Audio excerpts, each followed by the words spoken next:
नमस्कार। 4C supreme law partners के इस नए कानूनी एपिसोड में मैं पुनः doctor Ajay Kumar Pandey, advocate, supreme court of India, आप सबका स्वागत करता हूँ। जी हाँ, आज लेकर पेश हूँ एक बहुत ही गंभीर मुकदमा जो क्रिमिनल ज्यूरिस्प्रूडेंस की इतिहास में भी एक मील का पत्थर साबित हो रहा है। गंभीर मसला है, बड़ी गंभीरता से बात होगी। राजनीति और इमोशंस को किनारे रखकर सिर्फ और सिर्फ कानून की बात होगी, जो कि हमारी चैनल की ताकत है और जिसके आधार पर हम इसको प्योर लॉ चैनल कहते हैं। तो जनाब, अगर आपने अभी तक हमारा ये चैनल सब्सक्राइब नहीं किया है तो निवेदन है आप चैनल को सब्सक्राइब करें, बेल नोटिफिकेशन बटन को दबा लें ताकि कानून और कानून की बारीकियां, इमोशंस, राजनीति, पॉलिटिक्स को किनारे करके सिर्फ और सिर्फ अगर आप कानून को समझना चाहते हैं तो मैं यह दावे के साथ कह सकता हूं कि यह एकमात्र चैनल है जहां हम आपको कानून की बारीकियां, तमाम इमोशंस को किनारे रखकर बताने का प्रयास करते हैं। तो जी हाँ जनाब, हमारा मुकदमा आज आपकी अदालत, जनता की अदालत में बिल्किस बानो केस, जो कि मीडिया की सुर्खियों में है, टीवी पे चर्चाओं का दौर चल रहा है, अखबार के पन्ने रंगे पड़े हैं और राजनीतिक पार्टियां अपने अपने हिसाब से इस फैसले का विश्लेषण कर रहे हैं। तो आज हम भी पेशे खिदमत करते हैं बिल्किस बानो केस। इसमें जो मुख्य रूप से 3 सवाल जिसका हम उत्तर देने का प्रयास करेंगे। मैंने पहले ही कहा कि हमारा प्रयास सिर्फ और सिर्फ कानूनी है, तो हम अपने को सीमित रखेंगे कानून की बारीकियों तक, CRPC तक।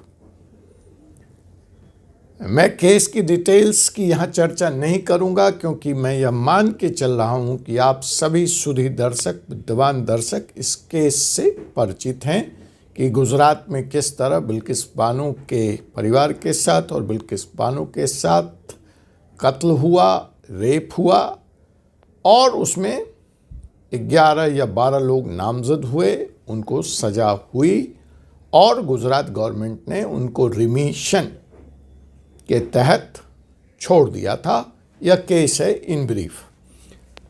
तो अब जो पहला सवाल जिसको आज के हम इस चैनल में एड्रेस करेंगे कि क्या यह सुप्रीम कोर्ट का फैसला सुप्रीम है? क्या इन कन्विक्ट्स के पास, ये सजायाफ्ता लोगों के पास जेल जाने के अलावा कोई और विकल्प है?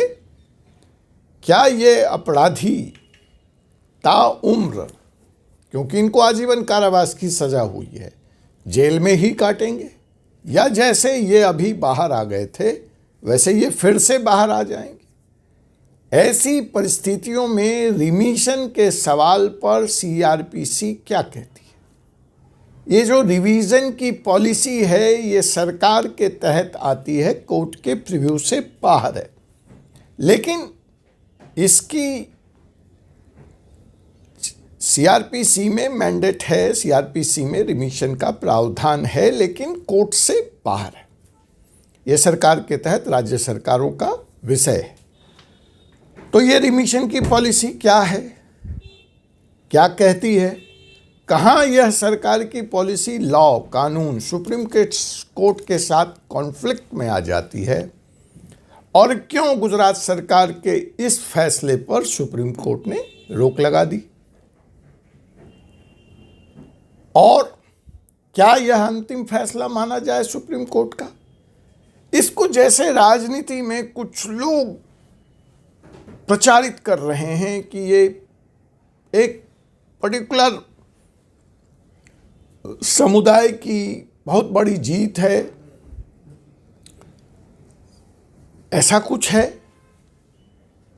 आखिर वो क्या क्या वो पॉइंट है, गुजरात सरकार की गलती क्या थी, किस आधार पर गुजरात सरकार को कटघरे में खड़ा कर दिया सुप्रीम कोर्ट ने? वो टेक्निकल पॉइंट, वो लीगल पॉइंट क्या है? और क्या इससे यह समझा जाए कि रिमिशन की जो पॉलिसी है गुजरात सरकार की वही गलत है? क्या इसके बाद ऐसे अपराधियों को या ऐसे गुजरात में जो लोग जेल में रह रहे हैं उनको रिमिशन देने के गुजरात सरकार के अधिकार पर कोई सवालिया निशान लगा दिया सुप्रीम कोर्ट? क्या इससे दूसरे राज्यों के अधिकार रिमिशन देने के प्रभावित होंगे? क्या इससे रिमिशन का जो सीआरपीसी में प्रोविज़न है उसमें कुछ बदलाव की ज़रूरत है, उसमें कुछ बदलाव किया जाएगा? इत्यादि बातों पर हम आज के इस परिचर्चा में आपसे बात करेंगे। आपका कोई और सवाल है तो हम उसको लेने को तैयार हैं। कमेंट के माध्यम से आप हमें बताएं, चैनल से जुड़ें। देखिए, यह विषय बड़ा है और इस 10 मिनट के एपिसोड में सारे विषयों को तो कवर नहीं किया जा सकता, लेकिन मैं वो जो 3 मुख्य सवाल है उस पर ज़रूर बात करूंगा और आपको कुछ ना कुछ देकर जाऊंगा, यह मेरा वादा है। लेकिन मैं जानता हूं आप सुधी जन हैं, आप पाठक हैं, लॉ के विद्यार्थी हैं और प्रैक्टिस करने वाले, क्रिमिनल लॉ के प्रैक्टिस करने वाले एडवोकेट हैं, तो इसका जो रिपरकशन है इस फैसले का सुप्रीम कोर्ट का, उसका व्यापक प्रभाव इस देश में होगा। तो उन बारीकियों की भी हम चर्चा करेंगे। आखिर सुप्रीम कोर्ट के 25 साल के वो कौन से केस थे जो आधार बने, जिसके आधार पर सुप्रीम कोर्ट ने यह फैसला दिया? अमूमन इस केस में एक और बारीकी है जो अगर आप कानून को जानते हैं, समझते हैं तो आपको समझ में आएगा। आम जन आपके लिए भी मैं बता दूं कि अमूमन डबल बेंच का फैसला दूसरा डबल बेंच रिव्यू नहीं करता है, उस फैसले को बदल नहीं सकता।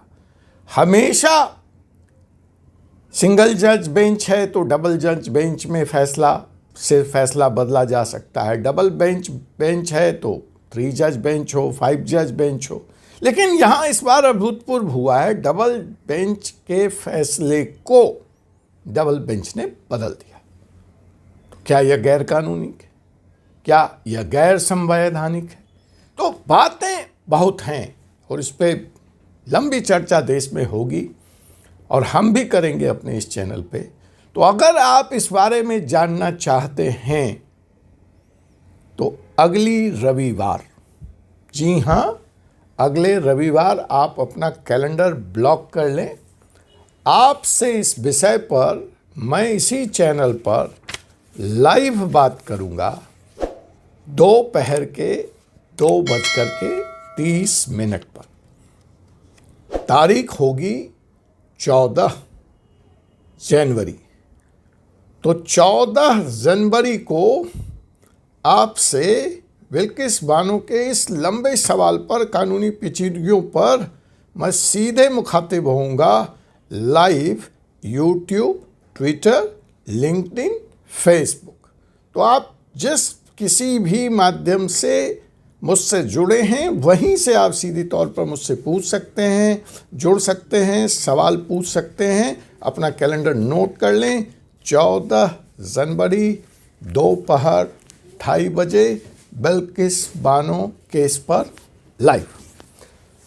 तो आइए हम पहला सवाल लेते हैं कि क्या विकल्प हैं बलात्कार के इन आरोपियों के सामने? क्या सुप्रीम कोर्ट के इस फैसले का मतलब है कि उनको ताउम्र अब जेल में ही बितानी पड़ेगी? क्या उनके लिए कानून के सारे दरवाजे बंद हो गए हैं जैसा कि प्रचारित किया जा रहा है? जयकारा और जय घोष लगाया जा रहा है। तो मैं बता दूं, कानूनी तौर पर ऐसा नहीं है।